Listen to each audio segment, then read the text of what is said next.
পদ্মা সেতু হয়ে খুলনা ও বেনাপোল রুটে দুটি নতুন ট্রেন চালু হলেও সুবিধা পাচ্ছে না 3 জেলার মানুষ। পদ্মা পাড়ের জেলাগুলোতে নেই কোনো স্টপেজ। এতে মানুষের মধ্যে ক্ষোভের সৃষ্টি হয়েছে। দ্রুতই অঞ্চলের রেল স্টেশন স্টপেজের দাবি জানিয়েছে স্থানীয়রা। গত 24 ডিসেম্বর ঢাকা থেকে পদ্মা সেতু হয়ে কাশিয়ানী নড়াইল দিয়ে খুলনা ও বেনাপোল রুটে জাহানাবাদ এক্সপ্রেস ও রূপসী বাংলা এক্সপ্রেস চালু হয়েছে। নতুন এই ট্রেন ঘিরে উচ্ছ্বাস দেখা দিল স্টপেজ না থাকায় বঞ্চিত পদ্মাপাড়ের মানুষ। স্টপেজ নেই মাদারীপুরের শিবচর, পদ্মা ও মুন্সিগঞ্জ পাড়ের স্টেশনে।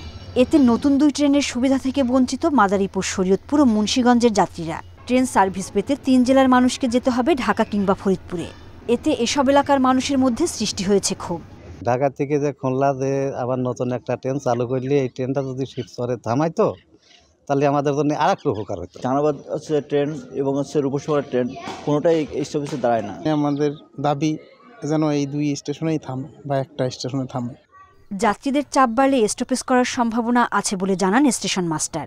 ভাঙা জংশন স্টেশনে স্টপেজ আছে, যাত্রীগণ সেখান থেকে খুব সহজেই বেনাপোল, ঢাকা এবং খুলনা ভ্রমণ করতে পারবেন। আপাতত শিবচর এবং পদ্মা স্টেশনে স্টপেজের ব্যবস্থা রাখা হয় নাই, তবে যাত্রীদের চাপ থাকলে পরবর্তীতে রেলওয়ে কর্তৃপক্ষ বিবেচনা করবে। তবে এ নিয়ে কোনো সুসংবাদ দিতে পারেননি প্রকল্প পরিচালক।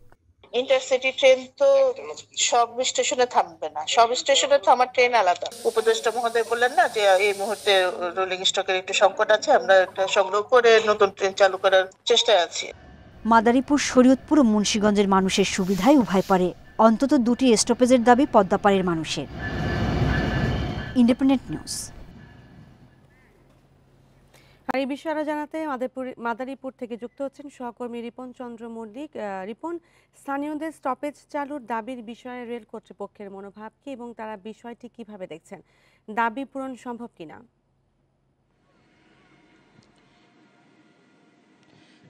জি, আমরা এই বিষয়টি নিয়ে কথা বলেছিলাম মাদারীপুরের রেল স্টেশনে যারা কর্মকর্তা রয়েছে তাদের সাথে, এবং আমরা এই প্রকল্পের যিনি দায়িত্বে রয়েছেন তার সাথে আমরা ফোনে কথা বলেছিলাম। তারা মূলত যেটি আমাদেরকে জানিয়েছে যে এই বেনাপোল থেকে ঢাকা যে রূপসী বাংলা এক্সপ্রেস এবং খুলনা থেকে ঢাকায় যে জাহানাবাদ এক্সপ্রেস, এই দুটি ট্রেন মূলত এই খুলনা এবং বেনাপোলের এই অঞ্চলের মানুষের জন্য দ্রুত ঢাকায় পৌঁছে দেওয়ার জন্য মূলত এটি তারা চালু করা হয়েছিল। কিন্তু ওই ভাঙা পর্যন্ত স্টেশন, যে ভাঙা জংশন, সেখানে এই ট্রেনগুলো থামানো হয়।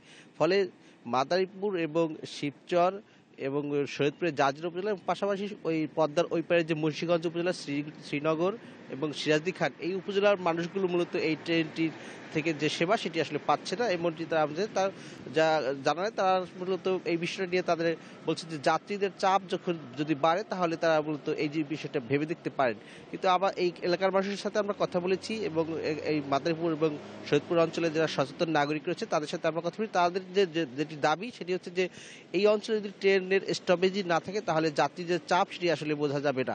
সুতরাং তারা দাবি করছে স্থানীয় মানুষজন যে যাত্রীদের চাপটি যদি আসলে বুঝতে হয় তাহলে আসলে এই যে মাদারীপুর শিবচর, জাজিরার পদ্মা রেল স্টেশন এবং মুন্সিগঞ্জের যে রেল স্টেশন আছে, মাওয়া রেল স্টেশন, এইসব স্টেশনে যদি এই ট্রেনগুলি থামানো হয় তাহলে মূলত আসলে যাত্রীদের চাপ ধীরে ধীরে বাড়বে এবং এই অঞ্চলের মানুষ যে ট্রেনের যে সার্ভিস সেটি আসলে পেতে শুরু করবে, এটি তারা দাবি করছে। এবং তারা অবিলম্বে যে কোনো দ্রুত সময়ের ভিতরে যদি মাদারীপুরের এই পদ্মা নদী সংশ্লিষ্ট যে 3টি জেলা, সেই 3টি জেলার মানুষজনের এই দুটি এক্সপ্রেস দিয়ে যদি যাতায়াত করতে পারে তাহলে এই অঞ্চলের মানুষের অর্থনৈতিক এবং সামরিক জীবনমানে ব্যাপক বড় ধরনের ভূমিকা রাখবে বলে মনে করে এই অঞ্চলের মানুষ।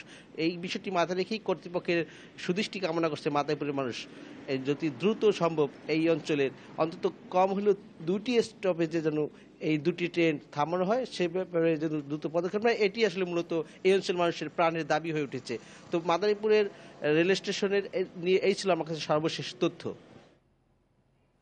মাদারীপুর থেকে যুক্ত হয়েছিলেন সহকর্মী রিপন চন্দ্র মল্লিক।